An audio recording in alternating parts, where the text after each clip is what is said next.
23వ ward అభ్యర్థిగా councillor అభ్యర్థిగా ఉప్పాల ఉమాదేవి ప్రభాకర్ గారిని నేను నిలబడుతున్నాను.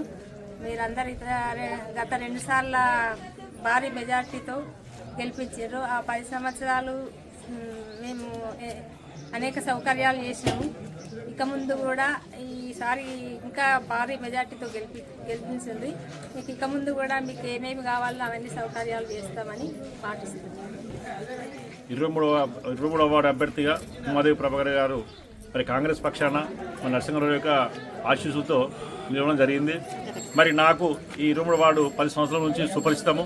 మరి వారు ఇక్కడ ఏ ప్రాబ్లమ్స్ ఉన్నాయో అవన్నీ గ్రహించి మరి ఇక్కడ ఏమి ఒక ఇండ్లు తప్ప ఏమి లేకుండే ఆ సమయంలో మరి మేము ఉమాదేవి ప్రభాకర్ అనే కౌన్సిలర్ గెలిచిన తర్వాత మరి మొదటిగా వాటర్ ప్రాబ్లం చాలా ఉండే. పాపం రాత్రి 2 గంటలకు మరి వీళ్ళు రాత్రి బిందులు తీసుకుపోయి పట్టుకుని వచ్చేవాళ్ళు. దినంలో కూలి పని చేసి మరి నీటి కోసము వాళ్ళు పోయి పట్టుకుని వచ్చేవాళ్ళు. సో ఫస్ట్ మేము ఏం చేసినామంటే నీటి సౌకర్యం మనం చేయడం జరిగింది.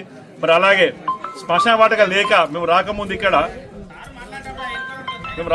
ఇక్కడ ఒక శవాన్ని తీసుకుపోయి రోడ్డు మీద పెట్టి మాకు శ్మశాన వాటిక కావాలనే ఒక స్థితిలో ఉన్న యొక్క ఈ ఖాళీని ఈరోజు మేము కులానికి మతానికి అతీతంగా మరి ముస్లిమ్స్ కావచ్చు, హిందూ, మరి అట్లా క్రిస్టియన్స్ 3 శ్మశాన వాటిక కట్టడం జరిగింది.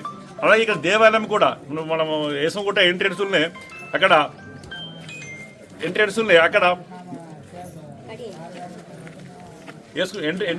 అక్కడ మరి అమ్మవారి యొక్క గుడి ఉండే చిన్నది, మరి దానికి గుడి నిర్మాణం జరిగింది. అలాగే ఆంజనేయ స్వామి గుడి ఇక్కడ గుడి లేకపోవడం వల్ల కొంచెం ఇబ్బంది పడ్డారు మా వాళ్ళు. ప్రతి ఒక్క దానికి గుడికి పోయే పరిస్థితి ఉండే.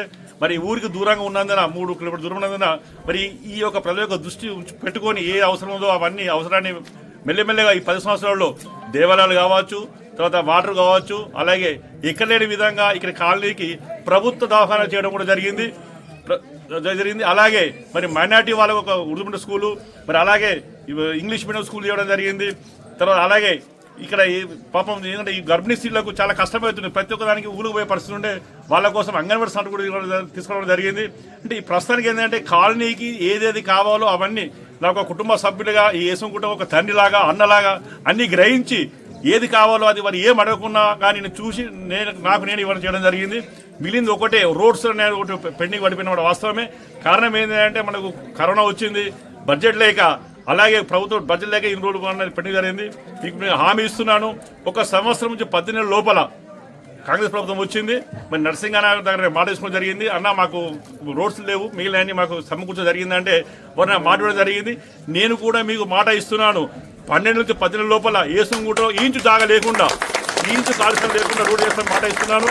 మరి ఇప్పటి వరకు నేను 2 సార్లు పోటీ చేసినా కానీ మీకు ఎలాంటి నేను హామీ ఇవ్వకుండా, నేను 2 సార్లు మీరు నన్ను అడగలేదు, నేను హామీ ఇవ్వలేదు. కానీ ప్రతి ఒక్క పని చేయడం జరిగింది. మీరు గ్రహించండి, ప్రజలకు గ్రహించండి. ఎవరెవరు వస్తారు ఈ రోజు ఇది చేస్తా అని నేను చేసి చూపించాను. వాళ్ళు చేస్తా ఉండడం వేరే విషయం.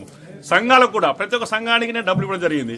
ఏమి లేకుండా ఇక్కడ పద్మశాల సంఘం ఇలా హాల్ కట్టుకోవడం జరిగింది, అలాగే ముద్రా సంఘాలు కట్టుకోవడం జరిగింది, అలాగే బెస్తవాళ్ళు కట్టుకోవడం జరిగింది, అలాగే ఎరకవాళ్ళు కట్టుకోవడం జరిగింది.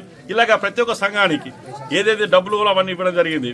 తర్వాత భవిష్యత్తులో ఇక్కడ మన ఏంటంటే మహిళా సంఘాలు 16-18 ఉన్నాయండి. వాళ్ళు ఎక్కడ కూర్చోలో వాళ్ళకు పాపం ఇంట్లో లేకుండా రోడ్డు మీద కూర్చొని జరుగుతుంది. కాబట్టి వారి కోసం ఒక ఆలోచన చేశాను నేను.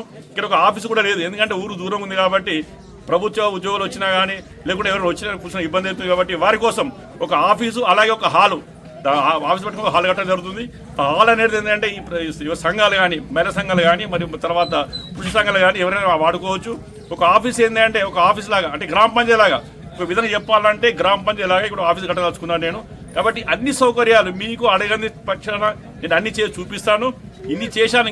లాస్ట్ ఏంటంటే మొత్తం టోటల్గా ఏసంగుట్టలో భవిష్యత్తులో ఇది కావాలని మీరు అనకుండా మీ వ్యక్తిగత పనులు తప్ప కాంగ్రెస్ సంబంధించిన పనులు మొత్తం పూర్తి చేస్తాను మీకు హామీ ఇస్తూ, మరి అలాగే మీరు వచ్చే ఫిబ్రవరి 11 నాడు మరి పోలింగ్ ఉంది.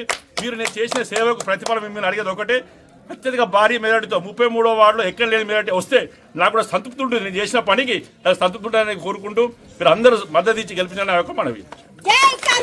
చేతు గుర్తుకే మన ఓటు, చేతు గుర్తుకే మన ఓటు.